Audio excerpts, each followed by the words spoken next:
बे समाव 14 नं चिरां दुवार लाइमुथि प्राइमारियाव बीपीएफ आरो गुबुन गुबुन राजखान्थि दोलोनि फिन आरोबाव मोनसे गिदिर खहा।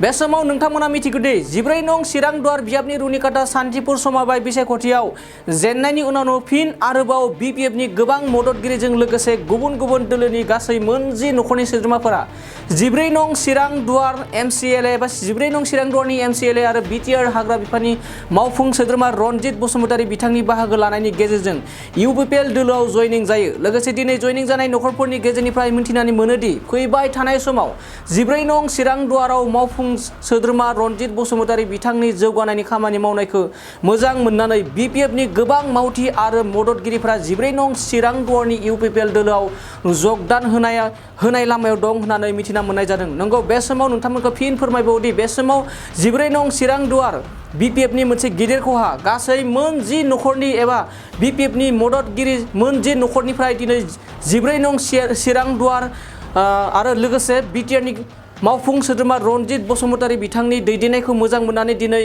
गासै मोनजि नखरा यूपीपीएल दोलोआव जगदान होफैनायखौ नुनो मोननाय जादों।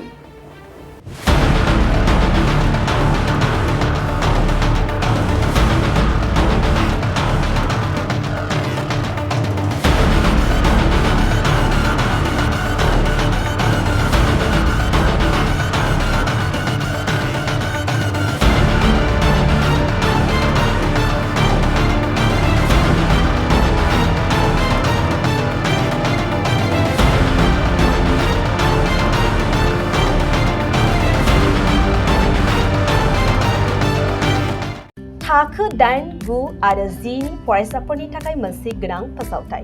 इम्पल्स आसामआ नोंथांनि थाखाय होदों अनलाइन टिउसन एप्सनि सुबिदा। बर' आरो एसामिस मोन्नैबो बिजोंनि 8, 9 आरो 10 थाखोनि बिगियान, सानखान्थि आरो इंराजि आयदायाव अनलाइन टिउसननि सुबिदाखौ होगोन। मोनफ्रोमबो आयदायाव दान मोनसेनि फिसआ 250 रांल' जागोन। 12 दाननि थाखाय फरायसानि अनलाइन टिउसनआ सोलिगोन।